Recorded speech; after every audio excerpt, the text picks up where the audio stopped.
Sabe aquela sensação de, tipo, olhar para a parte de trás de uma televisão ou debaixo de uma mesa de escritório e ver aquele emaranhado caótico de fios de cobre, extensões e cabos pretos acumulando poeira? Nossa, nem me fale. É um caos, né? Uma poeira que não acaba mais. Sim, exato. E o mais louco aqui, se a gente pensar bem, em pleno século XXI, a humanidade já consegue enviar dados invisíveis pelo ar para qualquer lugar do planeta. Com certeza. Um vídeo em alta resolução viaja do espaço sideral até a palma da mão em, sei lá, frações do segundo. Mas, na hora de ligar uma simples lâmpada ou um computador de mesa, a gente ainda tem uma dependência física quase primitiva de plugar um pedaço de metal numa tomada na parede. É uma contradição visual muito gritante. A ironia dessa situação é profunda, porque a informação que transita pela rede global, ela é livre, ela é intangível, né? Uhum. Mas a energia que alimenta a própria máquina que decodifica essa informação, bom, ela permanece escrava de caminhos sólidos. Cabos pesados. Isso. O cobre ainda dita as regras da nossa infraestrutura. Custa caro, exige manutenção constante, oxida, rompe. E o principal, ele limita o design de absolutamente tudo que construímos. É verdade. E, historicamente, tentar romper essa dependência sempre pareceu algo restrito ao reino da magia ou daquelas teorias da conspiração meio malucas. Pois é, e é exatamente sobre quebrar essa dependência física que a gente vai falar nesse mergulho de hoje. Excelente tema. A base para nossa análise profunda é um artigo recente do Money Times que, olha, traz uma reportagem muito intrigante. Eles mostram que centros de pesquisa na Finlândia estão conseguindo resultados concretos na transmissão de energia elétrica sem fio. E só para deixar claro para quem nos ouve, não estamos falando de transmitir dados, tá? Estamos falando de energia bruta mesmo. Isso muda tudo. Eletricidade viajando pelo ar. Então a missão dessa nossa exploração de hoje é separar o que é tipo delírio de internet do que é de fato a mais pura e inovadora engenharia. E acho que uma distinção fundamental que a gente precisa fazer logo de cara é que a fascinação humana por uma energia invisível costuma ofuscar um pouco a ciência. Como assim? Sabe quando lemos uma manchete sobre eletricidade pelo ar, a mente já projeta uma coisa meio de feitiçaria, né? Mas a verdadeira maravilha não está no espetáculo visual, e sim na manipulação mecânica e matemática do ambiente ao nosso redor. Não é mágica, é física. Exato, não é mágica. O que os finlandeses estão fazendo exige uma compreensão da física que vai muito além de simplesmente acender uma luz à distância. Ok, então vamos desempacotar tudo isso, porque antes da gente olhar para os laboratórios ultramodernos na Finlândia, com seus lasers e frequências, a gente precisa fazer uma viagem no tempo. Essencial. O artigo levanta um contexto histórico que não dá para ignorar. A gente precisa olhar para o homem que sonhou com tudo isso primeiro. Nikola Tesla. Isso, um nome indissociável quando o assunto é energia sem fio, né? Pois é. E o Tesla, ele meio que molda a forma como o público enxerga esse tema até hoje. Com certeza. Se a gente for pensar, lá no final do século XIX, numa época em que a própria matriz elétrica cabeada ainda engatinhava, a lâmpada incandescente era uma novidade absoluta, ele já visualizava um sistema muito mais audacioso. Nossa, muito além da época. Muito. O objetivo de Tesla não era simplesmente facilitar a vida dentro de casa. Ele projetou um conceito onde a energia seria um bem distribuído pelo ar em escala global. A ideia dele era cruzar continentes sem usar um único cabo submarino. Caramba! E o símbolo máximo dessa ambição toda foi a famosa torre de Wardenclyffe, né, que ele ergueu em Nova York logo no início de 1900. Exatamente. Aquela estrutura gigantesca. E o artigo menciona que ele já conseguia acender lâmpadas sem conexão direta em algumas demonstrações. Agora, é possível imaginar a cena. Fico tentando pensar no nível de dificuldade de tentar vender essa ideia na época. Nossa, deve ter sido um desafio em tanto. Né? Imagina magnatas como JP Morgan sentados numa sala, focados em lucrar com quilômetros de ferrovias e toneladas e mais toneladas de cobre. E aí entra um inventor pedindo fortunas para construir uma torre gigante e jogar eletricidade no ar. Chega a ser quase cômico. Muito. E a dúvida que sempre surge quando a gente lê sobre isso é, afinal, por que o mundo abandonou o projeto? O senso comum adora dizer que foi uma grande conspiração da indústria do cobre. É o que a gente mais ouve por aí. Pois é. Foi só ganância de mercado ou ele estava, assim, tecnicamente delirando? Olha, reduzir a falha de Tesla a uma simples teoria da conspiração é ignorar um pouco as barreiras formidáveis da física daquela época. Então tinha um limite real. Tinha, e não foi apenas falta de visão ou ganância do JP Morgan, embora o aspecto financeiro tenha pesado bastante claro. Mas o projeto falhou por uma ausência estrutural de tecnologias que usamos hoje de forma super corriqueira. Tipo o quê? Por exemplo, para transmitir energia pelo ar com um mínimo de eficiência, exige-se um controle de frequência muito, mas muito milimétrico. E Tesla não tinha semicondutores. Ah, verdade. Ele não tinha computadores para modular essas ondas de forma dinâmica. Os materiais da época eram excessivamente rudimentares para a precisão cirúrgica que a transmissão sem fio exige. Entendi. Então, na prática, ele estava tentando construir um foguete espacial usando ferramentas de carpintaria? Essa é uma analogia perfeita. De certa forma, sim. E há o fator econômico intransponível que o artigo do Money Times também sublinha muito bem. Que seria a questão da cobrança, né? Exatamente. Como é que o investidor vai monetizar uma energia que está sendo irradiada indiscriminadamente para o ambiente livre? Qualquer um poderia pegar. Pois é, o cabo de cobre não era apenas um condutor elétrico. Ele era o contador do negócio. Nossa, faz todo sentido. O fio é o que permite medir o consumo de cada residência, aplicar uma tarifa e, claro, interromper o serviço de quem não paga.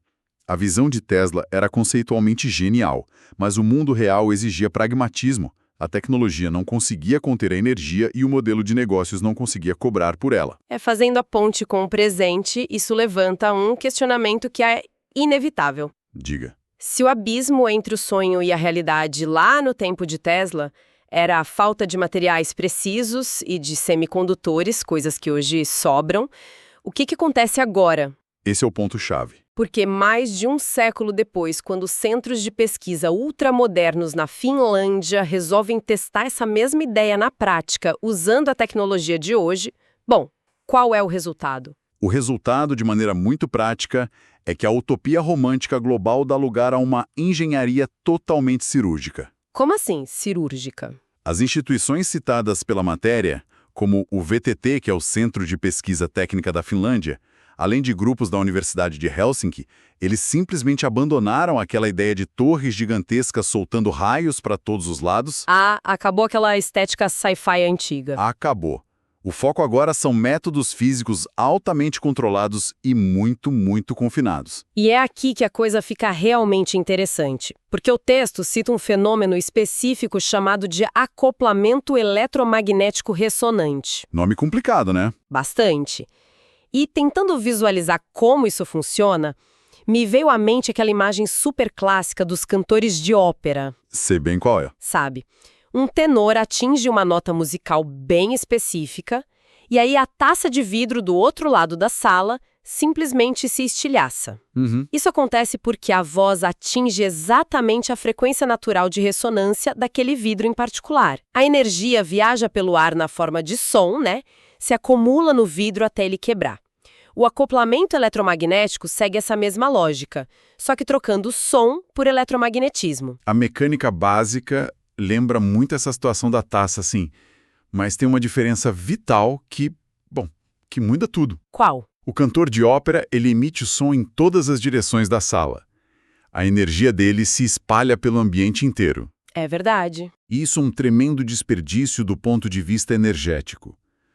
Na física que os finlandeses estão aprimorando, o objetivo não é banhar a sala inteira com energia. Ah, entendi. Existe um transmissor e um receptor muito claros. E o grande truque está na afinação magnética exclusiva entre esses dois pontos. Quando o transmissor gera um campo eletromagnético oscilante, o receptor lá na outra ponta precisa estar sintonizado naquela exata frequência. Então, quando eles, afinam as frequências, não há dispersão para todos os lados, é isso? A dispersão é drasticamente reduzida.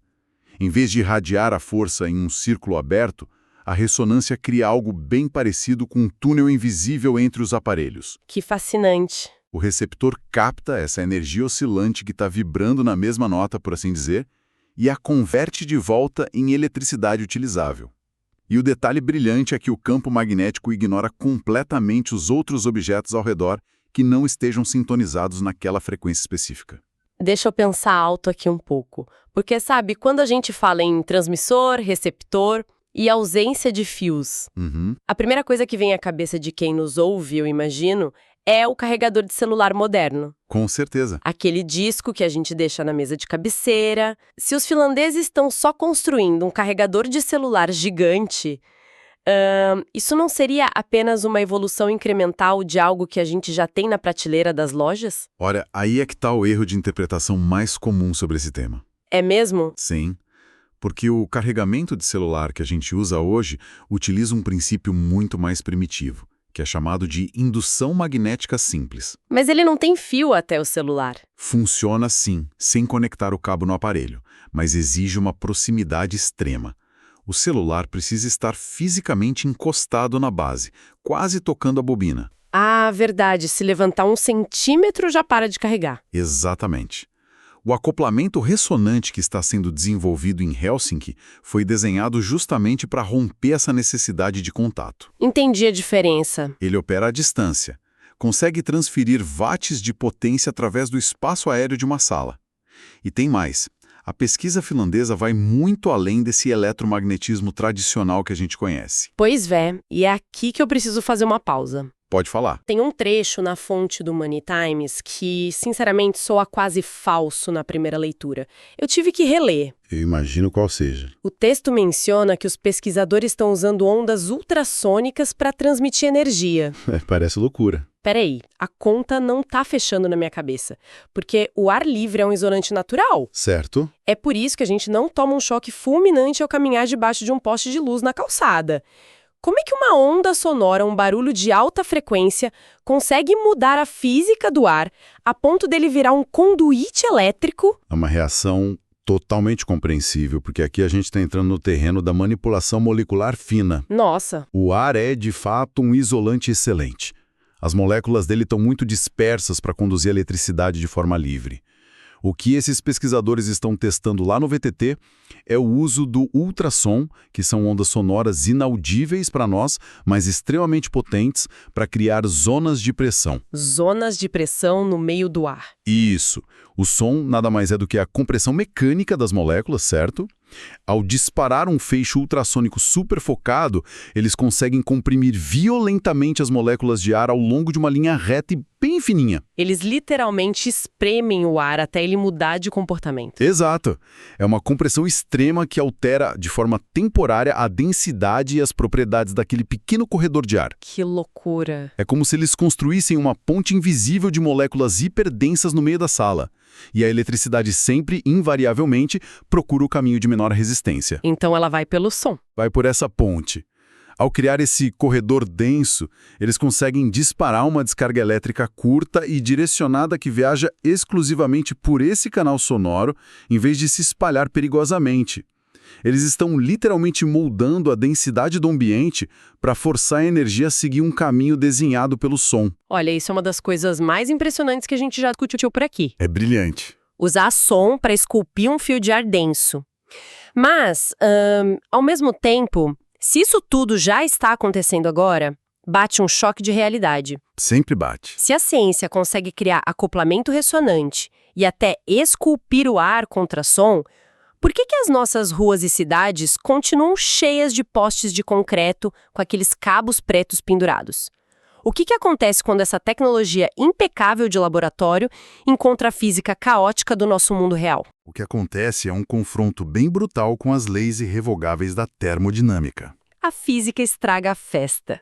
Como sempre. E o artigo é muito sóbrio quanto a isso. Ele alerta bem forte contra o sensacionalismo. Transmitir energia no vácuo de um laboratório altamente controlado é um feito imenso, claro.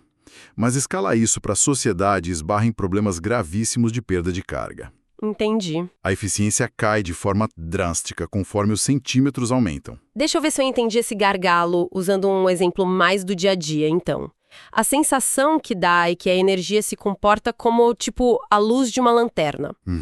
É uma boa imagem. Se eu pego uma lanterna comum e aponto para a parede, tipo a 30 centímetros de distância, o círculo de luz ali é minúsculo, mas é extremamente forte e concentrado, certo? Certo, toda a energia da luz está ali. Mas se eu der uns 10 passos para trás, a luz se espalha pela parede inteira, ela ilumina uma área muito maior, só que fica tão fraca que quase não serve para nada prático. A transmissão elétrica pelo ar sofre desse mesmo problema de dispersão. Sofre? E essa analogia capta o problema central perfeitamente. Na física, isso é regido pela famosa lei do inverso do quadrado. Que diz o que exatamente? Diz que a intensidade da energia não diminui de forma linear com a distância. Ela despenca exponencialmente. Então, se a distância entre o transmissor e o receptor for dobrada, a energia que chega lá não cai simplesmente pela metade. Ela cai para um quarto da força original. Nossa, é uma perda muito rápida. Demais.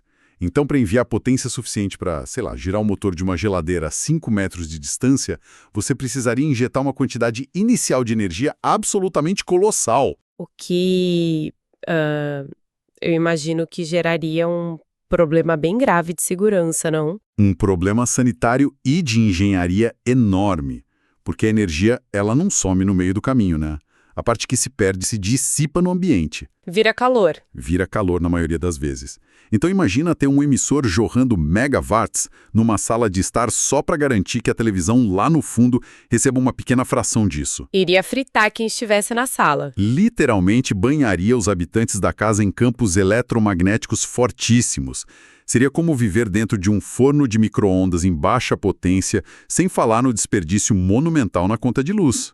Não parece um futuro muito agradável. Nem um pouco. É por isso que não vai abastecer residências inteiras nem a rede pública das cidades amanhã de manhã. Mas então, se isso não serve para carregar o meu laptop pelo teto da sala ou eliminar as tomadas da minha cozinha de vez, a tecnologia é inútil. Onde é que está o valor comercial real dessa pesquisa lá na Finlândia? O que é fascinante aqui é que a verdadeira utilidade de uma inovação quase nunca reside naquelas versões espalhafatosas que a gente vê nas redes sociais, né? Verdade, sempre tem um exagero. O valor real dessa tecnologia não está em lugares onde um cabo de 10 centavos resolve o problema. A revolução está naqueles cenários industriais e médicos, onde colocar ou manter um cabo físico é algo estupidamente caro. Ou impossível. Ou impossível, perigoso e cirurgicamente invasivo. Olha, o texto elenca uns exemplos bem diretos sobre isso, né? O foco, segundo eles, é alimentar sensores industriais de monitoramento contínuo e a infraestrutura da internet das coisas em ambiente super OX. Vamos imaginar uma refinaria de petróleo ou uma mina subterrânea gigante. Ou até uma malha extensa de dutos lá no fundo do oceano. A indústria depende de milhares de microsensores espalhados por esses lugares para medir temperatura, pressão, encontrar vazamentos de gás em tempo real. E puxar um fio de cobre para cada um desses sensores deve ser impossível. É um pesadelo logístico absoluto. E usar baterias não resolve muito bem. Por que não? Porque significa que, de tempos em tempos, técnicos precisam paralisar toda a produção ou até arriscar suas vidas entrando em locais de difícil acesso simplesmente para trocar meia dúzia de pilhas. Nossa, não tinha pensado nisso. Agora, um transmissor de energia sem fio que consegue alimentar dezenas desses sensores simultaneamente através do ar, isso altera por completo a margem de lucro e a segurança da operação. É uma mudança de paradigma enorme para a indústria. Muito. E expandindo essa lógica toda, a aplicação que o artigo cita e que mais me chamou a atenção envolve dispositivos médicos implantáveis. Esse exemplo é maravilhoso. Se a gente pensar no impacto humano disso, hoje, um paciente que depende de um marca-passo cardíaco, por exemplo, ele basicamente vive com uma bateria finita dentro do peito. Uma bomba relógio, né? Exato. Quando a bateria chega ao fim, a única solução é abrir o peito da pessoa de novo. É um procedimento cirúrgico real, com anestesia, risco de infecção grave no hospital, e tudo isso só para trocar uma pecinha de energia. E aí que a coisa brilha.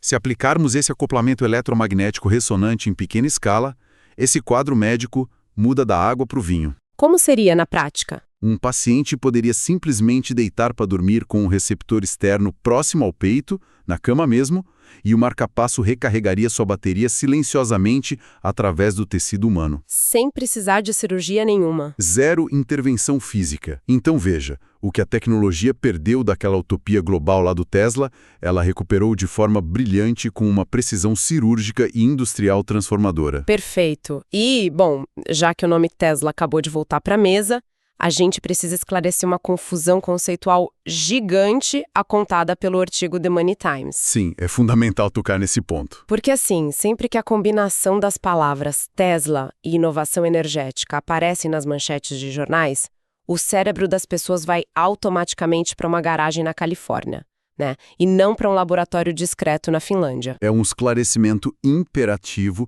porque o grande público confunde mesmo o inventor histórico com a montadora de veículos elétricos do Elon Musk. Virou sinônimo. Virou, mas o artigo é bem categórico sobre isso. A empresa automobilística não tem nenhuma ligação com essas pesquisas sobre a eliminação de cabos de força.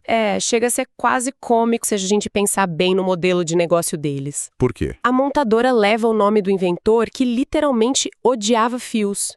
Mas ela construiu um império baseado exatamente em criar, a maior rede de cabos físicos grossos do planeta, que são os superchargers de recarga. Bem observado. A abordagem do Elon Musk hoje é o extremo oposto da visão de energia livre e invisível pelo ar. É verdade. E se conectarmos isso ao quadro geral de como a ciência avança hoje em dia, vemos que o Musk usa a figura do Nikola Tesla mais como uma inspiração filosófica. Um símbolo de marketing, talvez. Isso, um símbolo da energia limpa do futuro. Mas na engenharia prática do dia a dia, a montadora dele aposta pesado mesmo no refinamento físico puro e duro. Muita bateria. Muita. Eles focam muito na química de armazenamento, em criar baterias gigantes e investir pesado na transmissão por contato sólido ultra rápido. Para eles, o cabo não é o inimigo a ser abatido. É a infraestrutura principal. Exato. O cabo é a espinha dorsal de todo o modelo de negócios deles. E já que estamos falando de modelos de negócios complexos e de grandes desafios da física, o jornalista do Money Times faz uma última comparação lá no texto que, olha, inicialmente me pareceu um baita de um exagero. É aquela comparação com a física nuclear. Essa mesma. Mas, pensando bem, esconde uma reflexão profunda. Ele traça um paralelo entre as dificuldades da transmissão de energia sem fio e a busca secular pela fusão nuclear comercial. O que isso quer dizer, afinal? Por te comparar o ato de recarregar um pequeno marca-passo sem fio com a tentativa megalomaníaca de construir um reator atômico. Parece desproporcional, né? Parece muito. Mas do ponto de vista da filosofia da ciência, e principalmente da termodinâmica, as duas iniciativas travam exatamente a mesma batalha fundamental contra as forças da natureza. De que forma? Ambas as tecnologias prometem quebrar limites energéticos que sempre pareceram intransponíveis, e as duas sofrem rigorosamente com os mesmíssimos gargalos técnicos, que são os desafios de contenção e de ganho de escala. O gargalo de lutar contra a dispersão que a gente falou? Perfeito, você pegou a ideia. A essência de todo problema no fim do dia é lutar contra a entropia. Sim. Na fusão nuclear, o grande desafio da humanidade é tentar lutar contra a natureza para conter a fúria e o calor de uma estrela dentro de uma caixa magnética artificial. Que deve ser bem difícil. Quase impossível.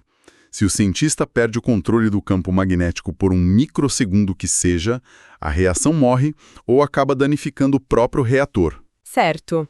E no caso da energia sem fio? Na energia sem fio, o desafio não é conter uma estrela, mas é lutar contra a tendência natural e implacável da energia elétrica de se dissipar e se enfraquecer em todas as direções assim que entram num espaço vazio. Então, no fundo, não é que os cientistas não saibam como fazer o negócio funcionar. A questão é que derrotar a física na escala do mundo real custa muito, muito caro. Esse é o ponto fulcral de toda a discussão. E as pessoas esquecem disso. Cientistas já conseguem realizar a fusão nuclear num laboratório há anos, sabia? Eles já conseguem? Já. Só que eles gastam muito mais energia ativando lasers gigantes para iniciar a reação do que conseguem extrair do processo no final. A conta fecha no negativo, sempre. E a energia sem fio passa por isso também. Da mesmíssima forma. Os pesquisadores na Finlândia já transmitem energia sem fio dentro do laboratório fechado e perfeitinho deles. Mas lutar contra a lei do inverso do quadrado para conseguir escalar isso de forma comercial nas ruas exige vencer uma perda de energia que hoje simplesmente inviabilizaria redes maiores. A conta não fecha. Não fecha. Ambas as tecnologias requerem uma paciência quase que brutal da nossa parte, porque a ciência precisa ter tempo para separar o que é só uma prova de conceito acadêmica deslumbrante daquilo que realmente consegue sobreviver às implacáveis leis da economia e da física no mundo lá fora. Em resumo, a inovação não aceita saltar etapas, né? Nunca aceita. Bom, a gente está chegando ao fim dessa nossa jornada de hoje e eu acho que o quadro todo ficou muito mais nítido agora. Fica mais claro quando a gente tira o hype de cima. Com certeza. Para quem nos ouve, a grande conclusão que se tira de todas essas fontes é que o sonho do Nikola Tesla não foi simplesmente arquivado num porão por magnatas malvados com medo de perder dinheiro. Não, de forma alguma. Ele simplesmente precisou amadurecer. Ele deixou de ser aquela imagem romântica de uma antena gigante, sabe, prometendo eletricidade infinita para todas as massas, e se tornou algo que atua de forma muito mais silenciosa, microscópica e prática. A revolução tecnológica hoje está operando nas sombras da nossa infraestrutura. Verdade. A visão original foi destilada. O que antes era uma ambição global meio impossível de alimentar o mundo todo pelo ar, acabou se tornando a chave mestre para modernizar a internet das coisas, o chão de fábrica pesado das indústrias e, claro, prolongar a durabilidade da medicina robótica e implantável. Soluções reais para problemas reais, né? Exatamente. A engenharia realística sempre, invariavelmente, vence a fantasia num horizonte de longo prazo. Sensacional. E antes de encerrarmos este nosso mergulho, eu quero deixar uma pequena semente plantada na cabeça de quem nos acompanhou até aqui. Opa! É um pensamento meio provocativo sobre como o nosso ambiente ao redor é desenhado. Gosto de reflexões que extrapolam a pauta.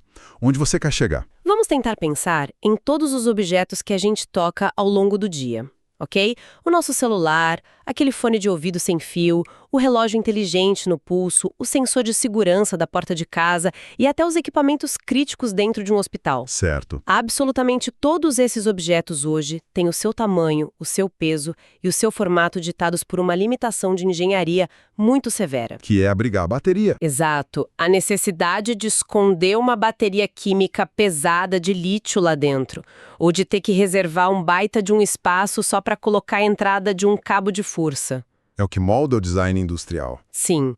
Mas aí, se essa pesquisa da Finlândia realmente prosperar e a gente chegar a um ponto onde a transmissão segura de pequenos feixes de energia elimine a necessidade de plugar fios ou de instalar baterias nesses aparelhos menores, O que acontece? de que outras formas inimagináveis o design físico do nosso mundo vai mudar? Nossa. Como vai ser a aparência da nossa medicina e das nossas ferramentas quando elas não precisarem mais carregar seu próprio peso de energia?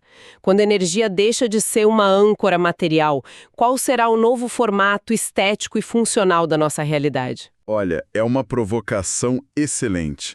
Porque quando a gente remove essas limitações pesadas da infraestrutura física, a criatividade no design de hardware não encontra mais barreiras nenhumas. Nenhuma.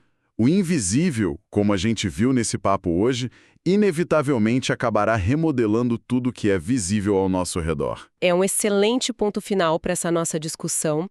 O futuro será, sem dúvida, sem fio e muito provavelmente com um formato que a gente ainda nem consegue imaginar direito. Com certeza. E a gente vai continuar de olho nesses laboratórios lá pelo mundo que estão discretamente construindo o nosso amanhã.